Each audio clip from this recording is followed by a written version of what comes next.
నమస్తే, నేను సుధా అండి. ఈరోజు ఒక మంచి అంశంతో వీడియో తయారు చేస్తున్నాను.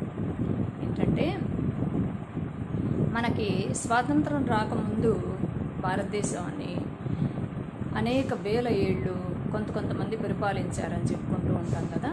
వీళ్ళలో అందరూ ఉన్నారన్నమాట. భారతదేశం స్వాతంత్రం రాకముందు పరిస్థితి ఏంటంటే, ప్రతి డిస్ట్రిక్ట్కి ఒక రాజు ఉండేవాడు. రాజరిక ప్రభుత్వాలు ఉండేవి. వాటిని వాళ్ళందరి కూడా జయిస్తూ వచ్చి కొన్ని సంవత్సరాలు బ్రిటిష్ వాళ్ళు పరిపాలించారు, కొన్ని సంవత్సరాలు మహమ్మదీయులు పరిపాలించారని చరిత్రలు చెప్తున్నాయి.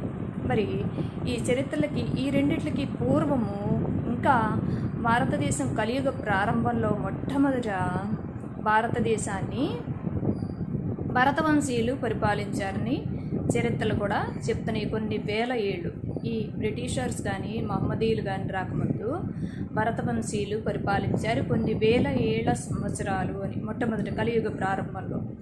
అయితే ఏంటంటే, ఈ చరిత్రల ఆధారంగా మనం తెలుసుకోవాల్సింది ఏంటంటే, భారతదేశం ఏ ఒక్కరి సొత్తు కాదు. ఇప్పటి ప్రజాస్వామ్య ప్రభుత్వాలలో రాజరిక ప్రభుత్వాలు వచ్చినాయి, పోయినాయి. తర్వాత ప్రజాస్వామ్య ప్రభుత్వం ఏర్పడింది. అంతేకాకుండా ప్రతి జిల్లాకి ఒక రాజు ఉండే పరిస్థితి లేదు, ప్రతి రాష్ట్రానికి ఒక రాజు ఉండే పరిస్థితి లేదు. మొత్తం అంతటా కూడా సమైక్యంగా ఒక దేశంగా మనం పరిగణించడం జరిగింది. తీసుకున్న వాళ్ళు తీసుకోగా మిగిలిన భాగాన్ని. కనుక ఇప్పుడు ఈ ప్రజాస్వామ్య భారతదేశంలో అందరికీ సమాన హక్కులు ఉండి తీరాల్సిందే.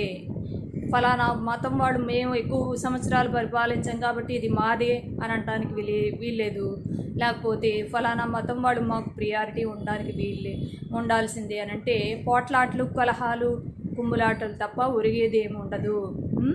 ఇప్పుడు ఫర్ ఎగ్జాంపుల్, నాకే కనుక ఒక తాత ఉండి ఒక 10 సంవత్సరాలు 20 సంవత్సరాలు ఒక విలేజ్ని పరిపాలించారనుకోండి, ఏదో ప్రెసిడెంట్ గానో లేకపోతే ఇంకేదో అడ్మినిస్ట్రేషన్ విభాగంలో నేను వెళ్ళి ఆ ఊరికి ఇప్పుడు వెళ్ళి ఫలానా మా తాత లేకపోతే మా పూర్వీకులు ముత్తాతలు ఈ విలేజ్ని పరిపాలించారు కదా, ఇది నాకే చెందుతుంది అంటే ఊరుకుంటారు అక్కడ వాళ్ళు?